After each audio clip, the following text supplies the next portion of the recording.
Good morning, everyone. Good morning, good morning. How are we doing today? Hope the connection is strong, metaphorically and online. Alrighty, so title of the video, now let me just turn the music down. Title of the video is how to conquer your fear of public speaking. So I'll just wait a few moments as people join, but I just wanted to sort of do this video because for me, this day of the week is actually one of my favorites. Whenever I'm running a Train the Trainer course, the fourth day is where we totally get into delivery skills, presentation skills, and just totally giving people the confidence to get up and speak about whatever they talk about with a passion, with a conviction, and also with effectiveness. Because my feeling about training is that if someone can't actually speak in a way that gets them remembered, they've wasted their people's time. Morning, Michelle. Great to have you online. They've wasted people's time, and essentially they're not speaking in a way that really is having any impact at all, right? So when I train people, sorry to hear that, Michelle. When I train people, I don't train people to just speak. I train them to speak to be remembered, right? But before that even comes up, a lot of times people are petrified. Like literally petrified of standing up and speaking in front of other people. And people have got a lot of stuff around public speaking. A lot of stuff about public speaking, right? And even I did myself as well. And the title of this episode was Conquer Your Fear of Public Speaking. And Jerry Seinfeld made the joke that said, you know, people would rather be up there doing in the coffin than actually doing the eulogy. Because they're so scared about public speaking. And I get it. I totally get it. And when I was in high school, I got a memory that I'll never forget. I think it was in grade 10 or 11. We had to get up and do a presentation in English class. I got up, I did it, and I lost all the saliva in my mouth, and I got cotton mouth or whatever they call it. And none of the words that I was saying actually came out. It was quite embarrassing, and the thing was I got through it, but at the end of it I felt so ashamed, and I hated the fact that I couldn't say what I wanted to say, and I hated I guess the thought of what other people were thinking about me and how silly I looked in front of other people. All right, and the thing was, after that episode, when I got into teaching, I really started to get inspired by people that could speak from stage and speak really, really, really well. So people like Dwayne Alley, people like Christopher Howard, people like Anthony Robbins, people like T. Harv Eker, people that were on stage that were just mesmerizing and that were just getting their message across so powerfully. And people were like, whoa, this guy's amazing, right?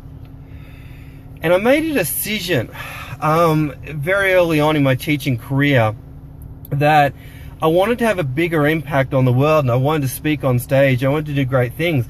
But I knew one of the big things that was holding me back was my, not necessarily fear of public speaking, but essentially like getting up and speaking in front of larger audiences, right? And I guess because I made that decision, I got really passionate about studying great speakers out there and actually what made them great. So the first thing I did is I made a decision to actually conquer it, right?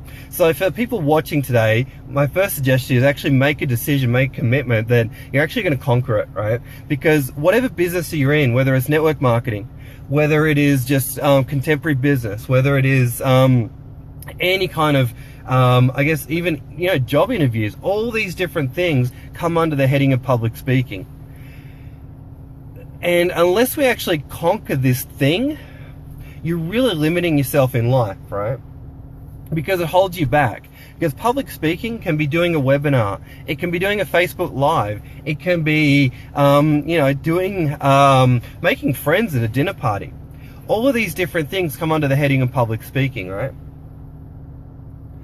And so the first thing I did is I made a decision. And then I heard about a speaker training, and I went off to that speaker training. And pretty much for 7 days straight, from 8:30 in the morning until it was probably about 7 or 8 o'clock at night. We essentially had a topic. We learnt some stuff about presenting and speaking, and then we went and delivered that topic to 5 strangers, got feedback, went back into the room, learnt more skills, went back, did the same topic again, longer, added in those new skills, came back into the room, learnt something new about presenting, went back, delivered again to new strangers, and just over and over and over and over and over and over and over and over and over again. We just pushed ourselves to the brink of, I guess, fear, and just facing it, right? And we just got into the, I guess we busted through any limitations that we thought about public speaking. And a lot of times with fear, we run away from it. And one thing I want to share is that through that public speaking course, no one died. All right, a lot of people have a perception that you're gonna stand up, speak in front of people, and you're gonna die on stage. Well, that never happened. No one died, and it was such a safe and beautiful environment that everyone was so supportive and caring. Right now, unfortunately, though, I can still recommend some great speaking courses and still recommend some great things to push through that fear and conquer it. And send me a private message if you're interested in finding out, I guess, in my opinion, what would be some decent courses to attend to. Unfortunately, the course that I went through, it's not around anymore, but there's still some good ones out there, and I can recommend them. But I just want to share some, I guess, questions and some ways that I get over my any kind of nervousness I have when I'm speaking in front of large groups, and it may help you out.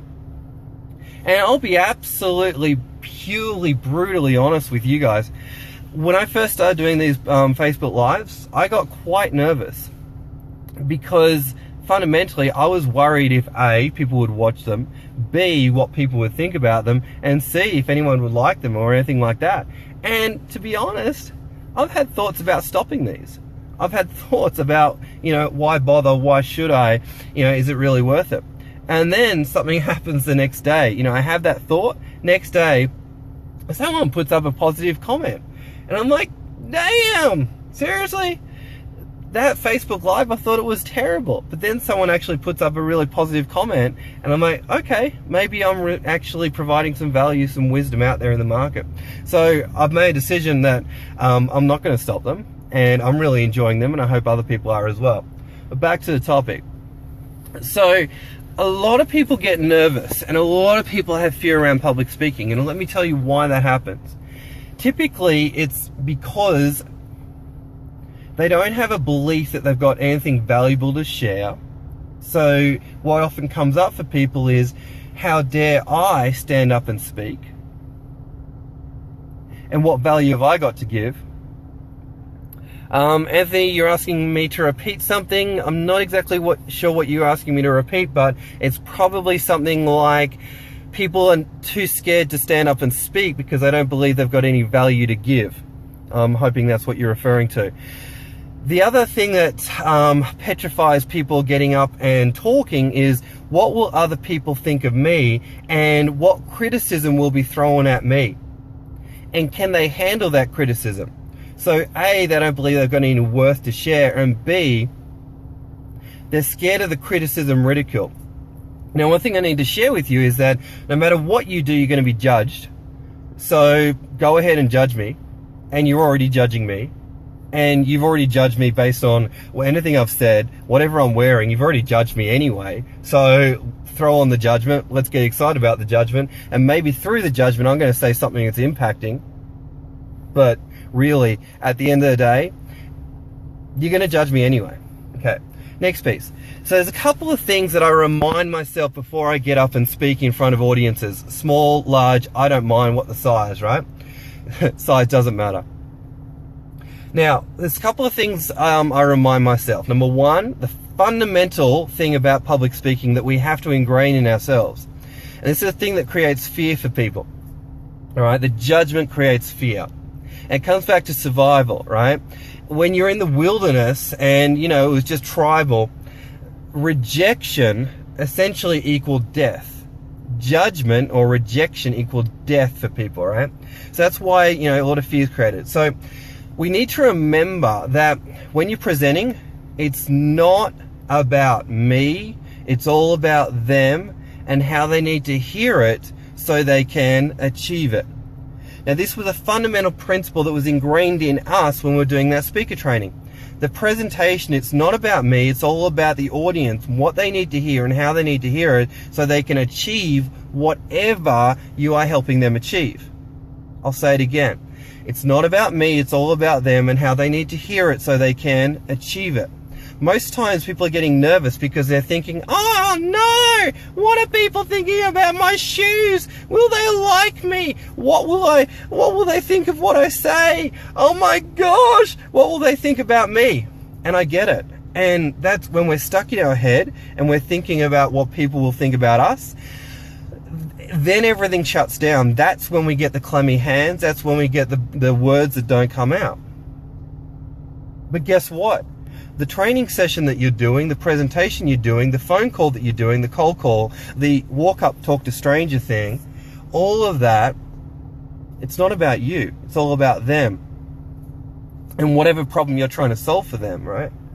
And when you can come from a place of being there to solve a problem, you're not going to get nervous. I guarantee it, because you'll be in a place of service. Marianne Williamson said that when you're focused on service, you can't be nervous. I can't remember what the quote was exactly, but I love the quote, right? When you focus on serving and helping other people, you don't get nervous, right? Now, the other thing that I always ask myself, and this is the kicker, this is the thing that will take away nervousness instantly for you. If you truly actually think about this and actually write a list on these things, you know, really, at the end of the day, it takes the ego and the arrogance out of the whole situation, right? The question I ask myself before I get up, and even if I've got limited motivation on a topic, I ask myself this question, and I highly recommend you write this question down. The question is,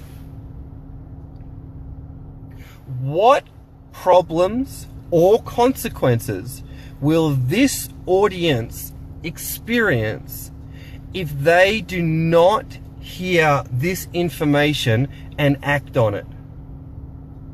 Let me say it again.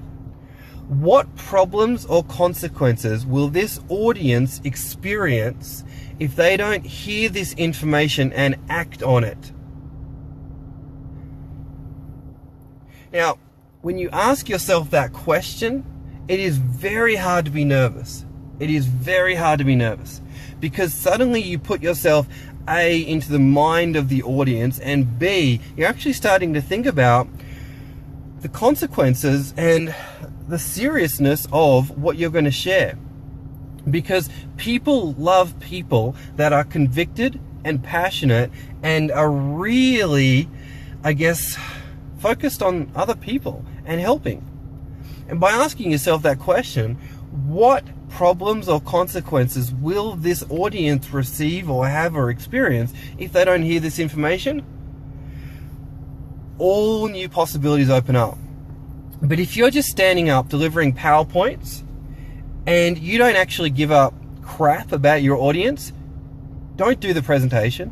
Please don't. Please just don't, right? Because people are going to feel that, and people are going to see that for you, the public speaking, the cold call, the whatever it is just a job. And people are detracted from people that are just operating out of obligation, right? But when you're obligating out of service, care for others, and absolute commitment to solving other people's problems, that is really attractive, right? So I just wanted to share that with you because essentially a lot of people have fear about public speaking, but I want to, really help you out just with a mindset shift that public speaking, A, is just speaking to more than one person at a time. Going to a dinner party, that's public speaking. When you're actually just talking on a conference call, that's actually public speaking. All right, so public speaking, we make it out to be this big thing, but at the end of the day, it's just speaking to more than one person at a time. And then we put structure around it, and we give you a message to say. But at the end of the day, a lot of people, all the fear and all the stuff that comes up, it's all based on, do I have anything good to say, and what will other people think about what I do say? And that's when we're in our head, and that's when we're focused on ourselves.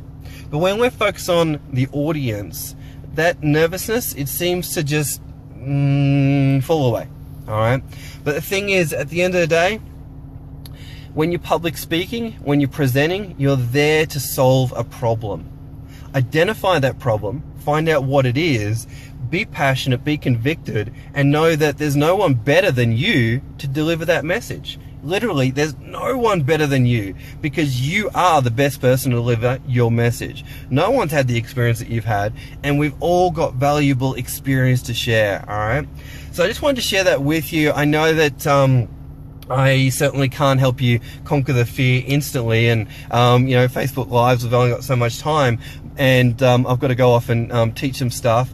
I just wanted to share that with you, because for me, at the end of the day, if you want to grow your network marketing business, if you want to grow your traditional business, if you want to be an entrepreneur, if you want to grow your sales, at the end of the day, the fear that everyone faces, that judgment, it's pretty much a common theme throughout all achievement. And yesterday I put up a video from Kerwin Ray, another one of my great mentors, and I really respect Kerwin a lot. Another great trainer, another great speaker. He had to put a video up about fear, and I thought, wow, you know, public speaking is still such a fear for so many people. And wouldn't it be great if so many more people could get up there, share their message, grow their businesses so much more if they could just conquer their fear? And I can totally relate. For me, it's taken probably, you know, even 5, 6 years, 7 years to get to a place where nervousness and all that, it doesn't control me. I'm actually able to, enjoy any kind of butterflies that I get now. But it's that mindset shift that I've had that allows me to do that. And even if I still get a little bit nervous, I keep coming back to those questions, right? And those reminders. So thanks very much for watching. I hope you got some value. And keep in touch. I'll definitely be doing a couple more Facebook Lives by the end of the week. And thanks for watching. Hope you've enjoyed. And talk to you soon. Thanks, guys. Bye.